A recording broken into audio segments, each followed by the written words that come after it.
പ്രധാന പടികളിൽ തട്ടുമ്പോൾ സപ്തസ്വരങ്ങൾ ഉണ്ടാകുന്ന ഒരു ക്ഷേത്രത്തെക്കുറിച്ച് നിങ്ങൾ കേട്ടിട്ടുണ്ടോ? അതിനു മുമ്പ് ആദ്യമായിട്ടാണ് നിങ്ങൾ എൻ്റെ ഈ ചാനൽ കാണുന്നതെങ്കിൽ ചാനൽ എന്തായാലും സബ്സ്ക്രൈബ് ചെയ്യുക. ഇത്തരത്തിലുള്ള ഇൻട്രസ്റ്റിംഗ് ഫാക്ട്സ് നിങ്ങൾക്ക് എന്തായാലും മിസ് ചെയ്യാതെ കിട്ടുന്നതായിരിക്കും. അതെ, പ്രധാന പടികളിൽ തട്ടുമ്പോൾ സപ്തസ്വരങ്ങൾ ഉത്ഭവിക്കുന്ന ഒരു ക്ഷേത്രം. ഞാനീ പറഞ്ഞു വരുന്നത് തഞ്ചാവൂരുള്ള ഐരാവതേശ്വര ക്ഷേത്രത്തെക്കുറിച്ചാണ്. ചോള നിർമ്മിതിയുടെ പൈതൃകത്തിൻ്റെ ഏറ്റവും വലിയ അടയാളമായിട്ട് തലയെടുപ്പോടു കൂടി തഞ്ചാവൂരിൽ സ്ഥിതി ചെയ്യുന്ന ഐരാവതേശ്വര ക്ഷേത്രം. ഈ ക്ഷേത്രം യുനെസ്കോ അംഗീകരിച്ച ഒരു ഹെറിറ്റേജ് കൂടിയാണ്. ഈ ക്ഷേത്രത്തിന് എങ്ങനെയാണ് ഐരാവതേശ്വര ക്ഷേത്രം എന്ന പേര് വന്നത്?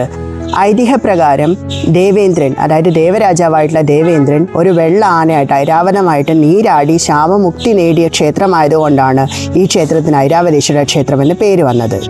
ഈ ക്ഷേത്രത്തിൻ്റെ നിർമ്മിതിയാണെങ്കിലും ശരി, വാൾസ് ആണെങ്കിലും ശരി, സ്കൾപ്ചേഴ്സ് ആണെങ്കിലും ശരി, എല്ലാം അക്കാലത്തെ ആർക്കിടെക്ചറിൻ്റെ ഏറ്റവും വലിയ സിമ്പലായിട്ട് ഇന്നും കുടികൊള്ളുന്നു.